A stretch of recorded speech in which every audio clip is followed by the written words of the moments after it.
Salam hormatly müşteriler, yigitler ve abzor söz için ulugramda braslet gözlegenler için gelsin.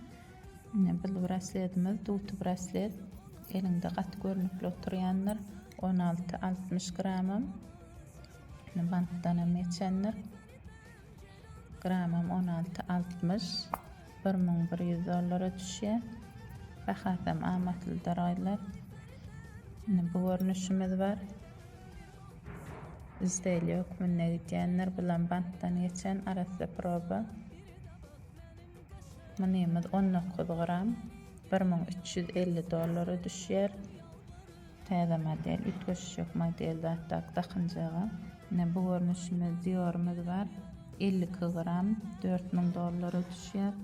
Qaşlarım iyircedir. Bunlar yani bir tetirli diyorumuz var. 23 gram.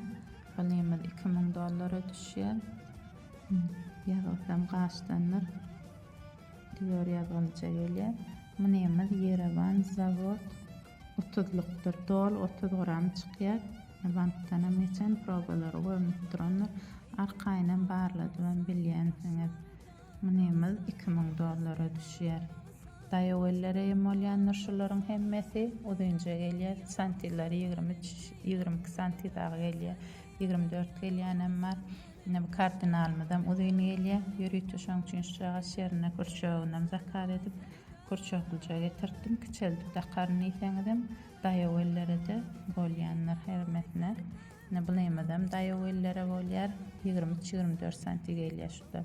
Manam küçeldim de bolýar halkalarından. Yok dayavlara çüýnen bolýanlar. Bu görnüşümden mardylam elinde gat owadan oturýar.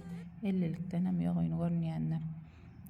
Diyorlarmydan başga görnüşlerem maldyr. Bir iki setirlisem madyr bu diyor ýazygalymydan. Başga da gerek bolsa ýeňil brasletlerden bardyr. Arkaýyn habarlaşyp bilersiňiz. Gelibem görbilýäňiz dastavka hyzmatyman bardyr. Welayet dastavkalarymdan bardyr. Arkaýyn habarlaşaýyn edler kime gerek bolsa. Sağ olun.